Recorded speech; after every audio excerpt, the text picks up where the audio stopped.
Dr. Fauci, did you ever treat a patient for COVID during the pandemic? I was part of a team that was at the NIH that took care. We didn't take care of many of them. Okay, so not hands-on. Got it. Thank you. Why would I be criticized by a bureaucrat for doing my very best as a healthcare? This is a rhetorical question. But why?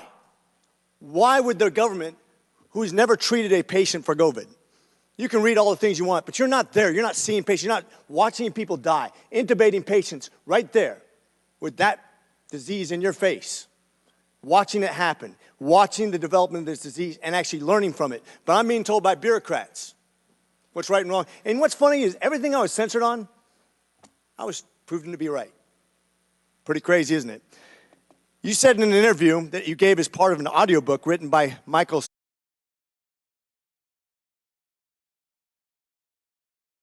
Lady, you're going to get vaccinated. Yeah. Big corporations like Amazon and Facebook and all of those others are going to say, you want to work for us, you get vaccinated. And it's been proven that when you make it difficult for people in their lives, they lose their ideological bullshit and they get vaccinated. Thank you. Are all objections to COVID vaccinations ideological bullshit, Dr. Fauci? No, they're not, and Thank that's you. not what I was referring to. Well, in reference to making it hard for people to get education, traveling, working, I'd say it very much was in context. And I take great offense to this. Miss Allison Williams testified before this committee about losing her job because she sought an exemption for ESPN's vaccine mandate, which came from recommendations from bureaucrats like yourself.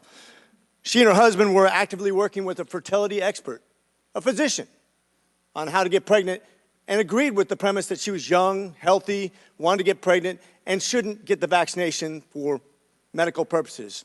But she was fired because you made it hard, just like you said in your statement, because you didn't want to make sure that the ideological bullshit got in the way of her working, of living her life, of making a medical decision with her healthcare professional. I think America should take great offense to this. That's exactly what you meant when you said making it hard for people to live without getting a vaccination.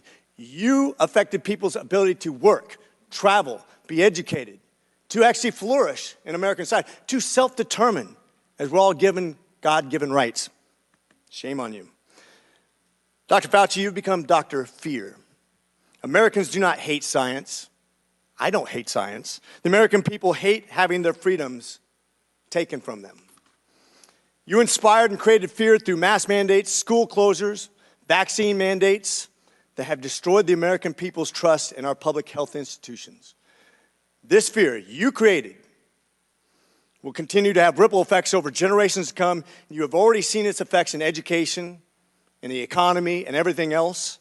Quite frankly, you said, if you disagree with me, you disagree with science. Dr. Fauci, I disagree with you because I disagree with fear.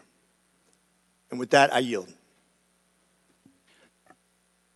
I now recognize Mr. Moskowitz from Florida for 5 minutes of questions. Thank you, Mr. Chairman. Dr. Fauci, good to be with you here today. I was not here, but I saw a member of this committee questioned whether or not you represent science and tried to make that in some offensive way. I just want you to know most Americans don't think she represents Congress. So one of the things I've learned. So I hear now you double Fauci. So I don't want you to